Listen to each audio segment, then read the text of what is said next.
5, 4, 3, 2, 1, 0.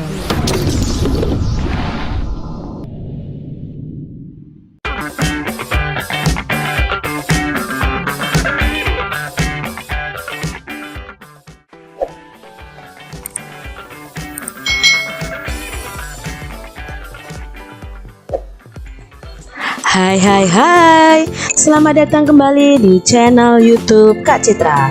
Apa kabar adik-adik semuanya? Kak Citra berharap kalian dalam keadaan yang baik dan sehat selalu. Bersama dengan Kak Citra, kita akan belajar untuk mata pelajaran tematik kelas 2. Kita belajar di tema 7 tentang kebersamaan, subtema 1, kebersamaan di rumah, pembelajaran 4. Mari kita mulai untuk belajar. Ayo amati gambar berikut. Di sini ada gambarnya adik-adik. Apa ya gambarnya ini ya? Keluarga Siti sedang apa ini adik-adik? Ya, Siti dan Ali sedang belajar. Siti dan Ali dibantu oleh ayah dan ibunya. Di sini Siti dibantu ibunya, Ali dibantu ayahnya. Pernahkah kalian belajar dibantu orang tua kalian? Pasti pernah kan? Belajar di rumah. Hampir setiap malam, Siti dan Ali bersama keluarga melaksanakan sholat maghrib berjamaah. Setelah sholat, Siti dan Ali belajar mengaji. Usai mengaji, Siti dan Ali belajar. Ibu mengajari Siti mengerjakan tugas sekolah.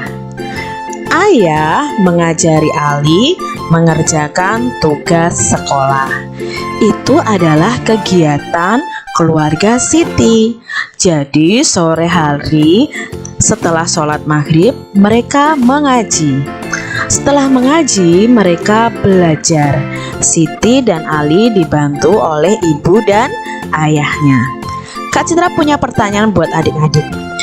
Untuk kegiatan sholat itu biasanya dilaksanakan oleh umat yang beragama apa?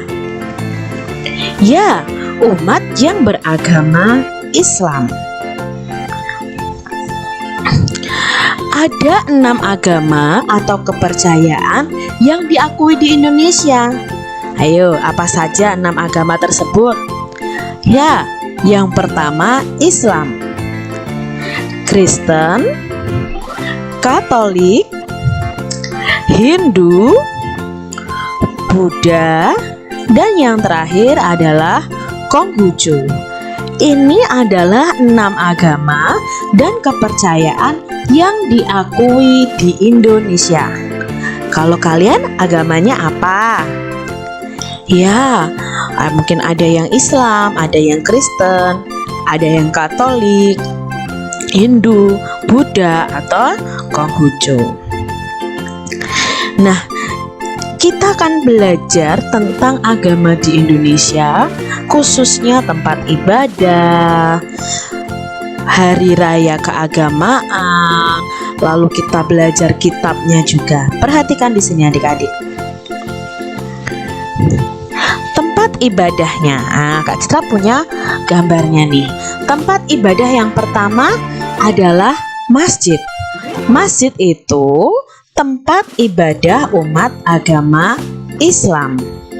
Lalu ada gereja. Di sini ada 2 agama yang tempat ibadahnya sama, yaitu Kristen dan Katolik. Tempat ibadahnya di gereja. Di sini ada kelenteng juga. Kelenteng itu tempat ibadah umat agama Konghucu. Lalu ada pura. Pura itu tempat agama Hindu beribadah. Lalu ada vihara. Vihara di sini untuk umat yang beragama Buddha. Itu tadi tempat ibadah dari 6 agama yang ada di Indonesia. Perhatikan di sini. Ada agama, tempat ibadah, pemimpin, kitab suci, dan hari raya. Yang pertama, Islam, tempat ibadahnya tadi di masjid. Pemimpinnya bisa ulama, ustadz ya. Kitab sucinya Al-Quran. Hari rayanya Idul Fitri, Idul Adha, dan lain sebagainya. Yang berikutnya Kristen. Kristen ibadahnya di gereja. Pemimpinnya adalah pendeta. Kitab sucinya Alkitab. Hari rayanya ada Natal, ada Paskah. Untuk Katolik, Katolik tempat ibadahnya di gereja. Pemimpinnya pastor atau romo. Kitab sucinya Alkitab. Hari rayanya Natal dan Paskah. Lalu untuk umat agama Hindu, tempat ibadahnya di pura. Pemimpinnya Pedanda. Kitab sucinya Weda. Hari rayanya Nyepi Galungan. Untuk umat beragama Buddha, tempat ibadahnya wihara atau vihara. Pemimpinnya biksu. Kitab sucinya Tripitaka. Hari rayanya adalah Waisak. Lalu umat agama Konghucu, ibadahnya di kelenteng. Pemimpin dalam agama Konghucu itu namanya Haksu. Kitab sucinya ada Wujing, ada Sisu ya. Hari rayanya adalah Imlek. Ini adalah 6 agama yang diakui di Indonesia, dari tempat ibadah, pemimpin agamanya, kitab suci, dan hari rayanya. Jadi Kak Citra berharap kalian mengetahui semua dari agama tersebut. Kegiatan keagamaan yang bisa kalian lakukan bersama keluarga. Yang pertama, di sini ada gambar Siti mengaji bersama keluarga. Berarti di sini yang mengaji adalah umat agama Islam. Nah, kalian yang beragama Islam bisa melakukan kegiatan ini bersama dengan keluarga. Yang kedua, Edo beribadah bersama keluarga di gereja. Ya, Beni beribadah bersama keluarga di gereja. Edo dan Beni ini agamanya adalah Katolik dan Kristen. Jadi yang beragama Katolik dan Kristen, kalian bisa pergi ke gereja bersama keluarga kalian. Lani beribadah bersama keluarga di kelenteng. Nah, kalau di kelenteng tadi untuk umat agama apa? Ya, untuk umat agama Konghucu. Lalu Dayu beribadah bersama keluarga di pura. Kalau beribadah di pura itu berarti umat agama Hindu. Yang terakhir, Lina beribadah bersama keluarga di wihara. Wihara adalah tempat ibadah umat agama Buddha. Nah, di sini kegiatan keagamaan bersama keluarga bisa kalian lakukan di rumah bersama keluarga kalian sesuai dengan agama atau keyakinan kalian. Bagaimana sikapmu terhadap teman yang memiliki kegiatan keagamaan berbeda di rumah bersama keluarga? Kamu pasti punya teman adik-adik, dan teman-temanmu mungkin ada yang berbeda agama dengan kalian. Lalu bagaimana sikap kalian kepada mereka? Apakah kalian menjauh? Apakah kalian bertengkar? Tentunya tidak adik-adik. Apa yang harus kita lakukan? Yang pertama, tetap rukun walaupun berbeda agama. Ya, tetap harus hidup rukun. Saling menghargai. Tidak menjelek-jelekan agama lain. Agamanya itu tidak bagus. Tidak seperti itu adik-adik. Memberikan kesempatan teman yang berbeda agama untuk beribadah. Mungkin saat kalian bermain, teman kalian ada yang akan beribadah. Maka berikan kesempatan kepada teman kalian untuk beribadah. Itulah sikapmu terhadap teman yang memiliki kegiatan keagamaan yang berbeda dengan agama kita. Kalian harus tetap menjaga toleransi dalam kehidupan kalian. Ya, adik-adik, jangan membeda-bedakan agama. Jangan aku mau berteman dengan teman yang beragama sama dengan aku saja. Itu tidak boleh adik-adik. Kita tetap berteman dengan semua orang. Setelah mengaji dan belajar, Siti dan keluarga menikmati kue. Ibu menyiapkan kue martabak. Ibu memotong setiap kue menjadi 4 bagian yang sama besar. Di sini ibu mempunyai 1 utuh kue martabak. Lalu kue itu dibagi menjadi 4 bagian sama besar. Maka setiap bagian ini akan dinyatakan dalam pecahan 1/4.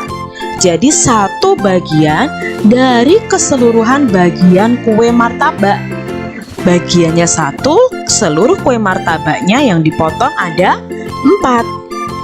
Jadi setiap bagiannya ada 1/4. Bagian ini juga dikatakan pecahan 1/4. Yang berikutnya juga 1/4 dari semua potongan kue martabak, ya. Jadi adik-adik, di sini kita tahu bahwa suatu benda jika dibagi menjadi 4 bagian sama besar, maka masing-masing bagian bisa dinyatakan dalam pecahan 1/4 atau 1/4. Cara menulisnya bagaimana? Ini adik-adik, 1/4 dibaca 1/4 atau 1/4. Kak Citra punya gambar seperti ini adik-adik. Ini ada kue martabak juga, dibagi menjadi 4 bagian. Apakah potongan martabak di samping menunjukkan pecahan 1/4 bagian? Ayo coba diamati adik-adik. Apakah itu menunjukkan 1/4 bagian? Tidak adik-adik. Loh, kok tidak Kak Citra? Kan dibagi 4. Karena potongan martabak tersebut tidak sama besar. Ingat adik-adik, jika dipotong menjadi 1/4 bagian, potongannya harus sama besar. Siti memotong sebuah kertas berbentuk persegi panjang menjadi 4 bagian. Masing-masing potongannya sama besar, maka setiap potongannya adalah titik-titik bagian. Ada berapa bagian adik-adik? Potongan yang pertama 1/4. Potongan yang kedua juga 1/4. Potongan yang ketiga 1/4. Potongan yang keempat 1/4. Maka setiap potongannya adalah 1/4 bagian. Kita lihat berikutnya. Siti memiliki sebuah kue lapis. Ia ingin mendapatkan 1/4 bagian. Maka Siti membagi menjadi titik-titik bagian sama besar. Supaya menjadi 1/4 bagian, maka dibagi berapa adik-adik kuenya? Ya, Siti harus membaginya menjadi 4 bagian sama besar. Perhatikan gambar kertas berikut. Kertas di samping diberi 4 warna yang berbeda. Ada warna biru, merah, kuning, hijau. Masing-masing warna luasnya sama. Ya, masing-masing warna luasnya sama. Maka luas warna biru adalah berapa bagian adik-adik? Ya, warna biru adalah 1/4 bagian. Luas warna merah adalah sama. Warna merahnya hanya 1 dari semua 4 bagian. Maka menunjukkan luas warna merah adalah 1/4 bagian. Luas warna hijau sama adik-adik, 1/4. Luas warna kuning juga 1/4. Siti menggunting kertas berbentuk daerah lingkaran. Kemudian ia mengguntingnya lagi, menyatakan bagian benda dari kumpulan benda yang menyatakan pecahan 1/4, sehingga menjadi bentuk seperti gambar berikut. Bagian yang hilang atau digunting adalah titik-titik bagian dari lingkaran. Ada berapa bagian yang hilang? Yang dipotong itu? Ya, 1/4 bagian dari lingkaran. Arsirlah 1/4 bagian dari gambar berikut. Kak Citra punya gambar yang sudah Kak Citra bagi menjadi 4 bagian sama besar. Kalau kita mau membuat pecahan 1/4 dengan cara mengarsirnya, maka arsir salah satu bagian yang dalam potongan tersebut. Contohnya Kak Citra arsir yang ini. Berarti satu bagian ini menyatakan 1/4. Gambar berikutnya. Maka yang diarsir hanya cukup 1 saja. Terserah adik mau arsir yang atas atau yang tengah atau yang bawah. Cukup 1 arsir saja sudah menunjukkan pecahan 1/4 atau 1/4. Lalu berikutnya, ya di sini ada gambar persegi. Kalau menunjukkan 1/4 berarti hanya 1 bagian saja yang perlu kita arsir. Begitu adik-adik pembelajaran kita hari ini. Kak Citra berharap kalian mengerti apa yang Kak Citra sampaikan. Jangan lupa untuk kalian klik like ya, tanda jempol tuh di bawah video ini, jempol yang ke atas ya. Lalu kalian juga subscribe di tanda merah itu sampai berubah menjadi abu-abu. Lalu kalian share juga ke teman-teman kalian. Kalian boleh komen kok di bawah video pembelajaran Kak Citra ini. Video pembelajaran Kak Citra ini Kak Citra ambil bersumber dari buku tematik tema 7 kurikulum 2013 terbitan dari pemerintah. Semoga pembelajaran ini menjadikan adik-adik lebih baik dan lebih mengetahui apa yang kita pelajari. Terima kasih sudah menonton video Kak Citra. Sampai jumpa kembali di video pembelajaran selanjutnya. Dadah adik-adik semuanya.